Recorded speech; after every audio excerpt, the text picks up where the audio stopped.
We begin with Senator Coons and Senator Blumenthal in the studio. Senator Kirk is in Chicago. Welcome. Well, gentlemen, the news from Syria overnight is not good. Government troops opened fire on tens of thousands of protesters. The estimates now are that around 120 people were killed over the last 3 days. That brings it to about 300 people who've been killed since the protests began 5 weeks ago. 3 members of Bashar Assad's government have resigned to protest the killings. Assad has promised more reforms, but the protesters say they will not be satisfied until he leaves, and so far it looks like he's not. President Obama issued another statement condemning the violence. He called on the government to change course now. Senator Kirk, you were one of those who advised Barack Obama to be aggressive about getting involved in Libya. What do you think needs to be done about Syria here? We should use the diplomatic weight and press authority of the United States to undermine the Syrian dictatorship. Remember, the Assad dictatorship was responsible for the murder of the Lebanese prime minister, supports the Hezbollah and Hamas terrorist organizations, and even tried to build a North Korean reactor in its northwest province. I think we're witnessing the slow end of the Assad dictatorship, and we should stand with the people of Syria. But, we sent American warplanes into Libya. Should we be doing that in Syria? No, I think the U.S. military is now overstretched with 4 major missions in Iraq, Afghanistan, Libya, and Japan.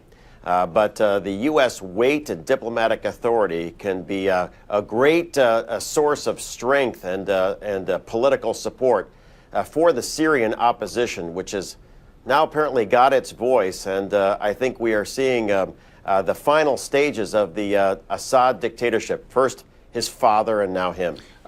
The 2 Democratic senators here in the studio. Senator Blumenthal, where do you see this thing going? Now, some people have talked about that Libya imploded, but Syria could explode and could have an effect far greater than what's happening in Libya, because after all, this is the main enemy of Israel, amongst other things. What do we need to be doing there? And a far greater threat to Israel and to the Middle East generally in Syria, and we should encourage the democratic movement in Syria, but at the same time avoid anything like an open-ended commitment, certainly no troops on the ground, and no military involvement without the same kind of international consortium that we managed to do in Libya, but generally encourage the forces of democracy, just as we did in Egypt, a much better model than Libya for the United States. What about you, Senator Coons? Bob, America is safest and America is strongest when we lead with our values. And the values that we have that are really compelling to folks around the world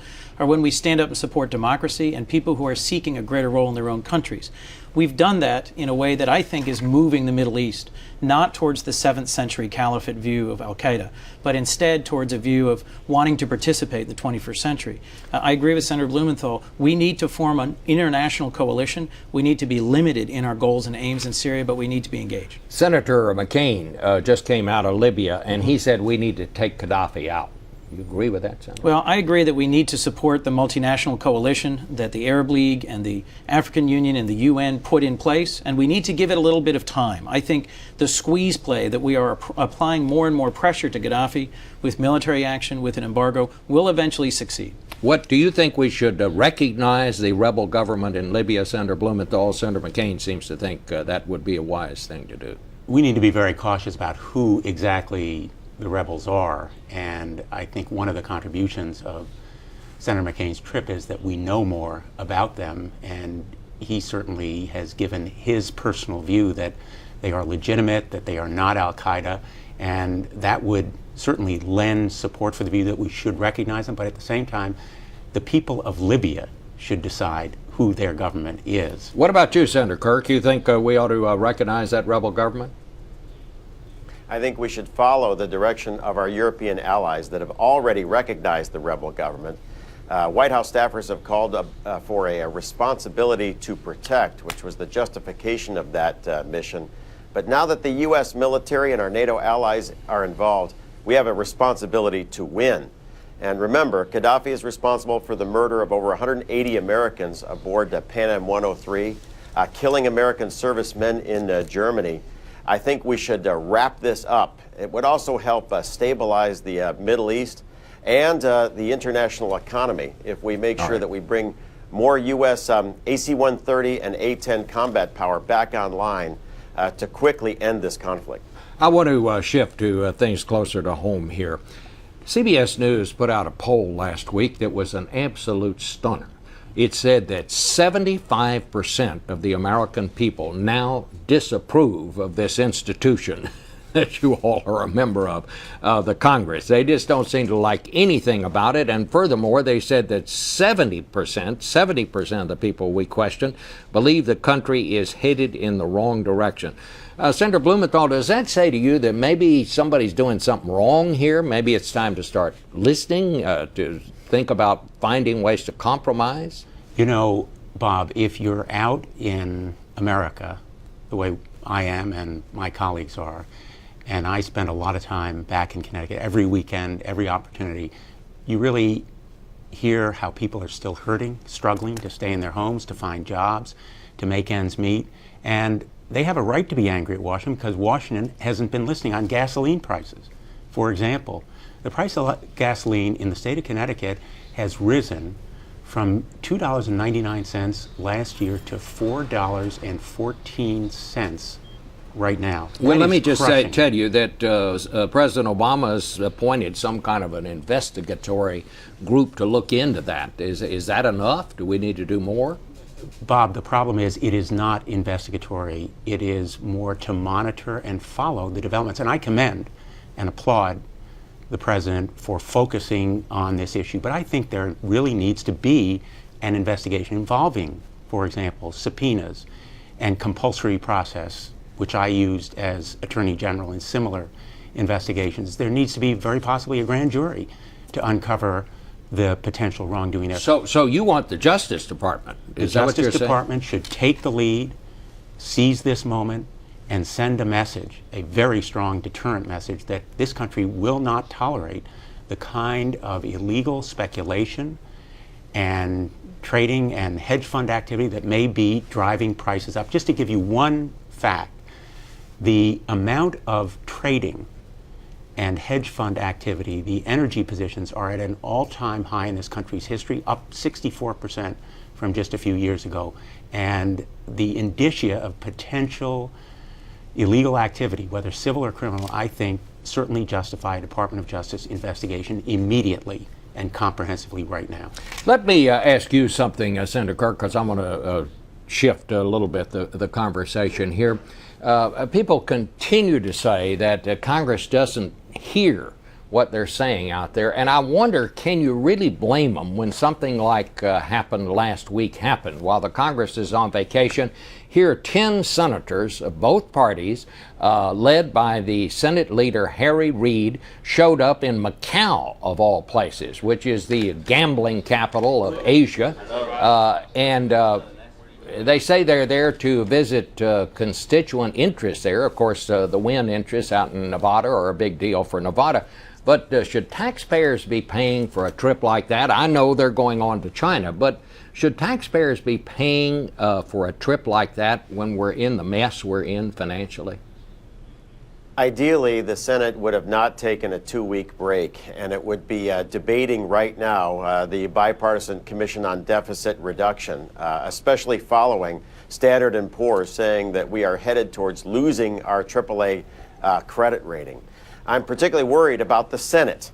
While the House of Representatives has cast over 200 votes and sent major legislation directly on point to expand the gasoline supply of the United States, lowering prices and cut government spending, the Senate is largely moribund.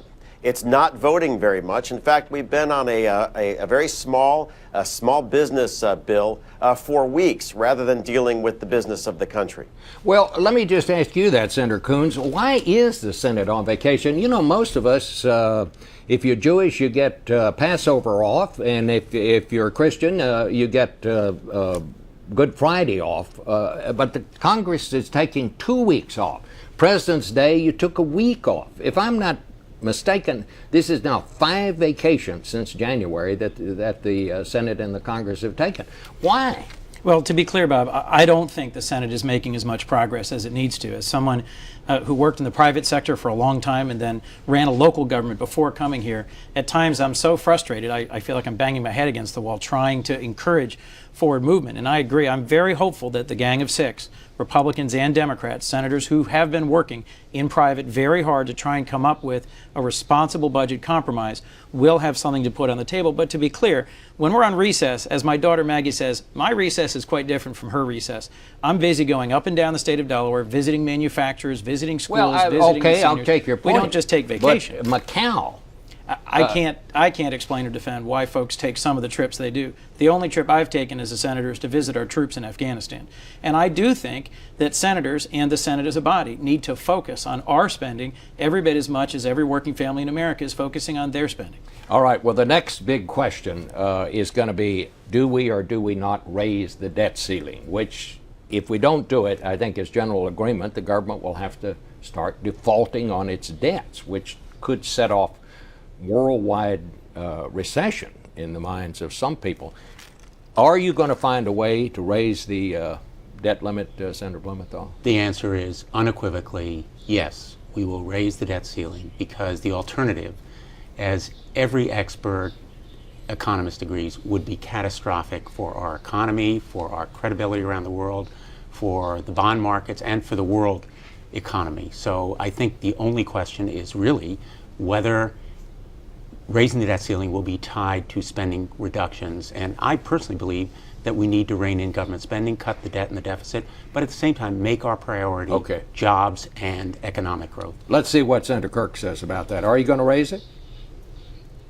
Maybe or maybe not. I will vote no on raising the debt ceiling unless we have comprehensive, dramatic, effective, and broad-based cuts to federal spending, including the reform of entitlement spending. I think the best play here is to have the Bipartisan Deficit Commission report of the Gang of Six attached to the debt limit extension. That would be huge cuts in the future spending of the United States that may be a good deal. Without that, we should not send a blank check to the administration. We would risk repeating the mistakes of the governments of Greece, Portugal, and Ireland, all who said yes to everyone and no to their economic future. All right. Well, gentlemen, I want to thank all three of you. A very interesting discussion this morning.